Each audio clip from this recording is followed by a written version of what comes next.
Ayan, so ito mga kamoto, may dinala sa atin dito na motor na ayaw umandar. Ayan. So, sabi ng customer ay na-stock daw to ng mga ilang buwan. So, ayan, so nakita ko ang problema dito, kaya ayaw umandar nito dahil pinagwiringan to ng mga daga. So, ang problema, winiringan ng mga daga, hindi na ibalik ng maayos. Ayan, so tingnan natin. Ayan.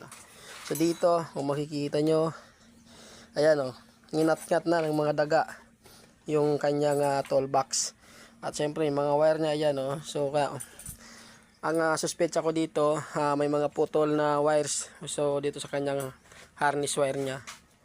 So kaya ang gagawin ko ay baklasin ko tong kanyang mga cover. Ayan, so kung makikita nyo, ayan o, putol ang kanyang mga wire. Itong wire na to mga kamoto ay sa signal light na wire.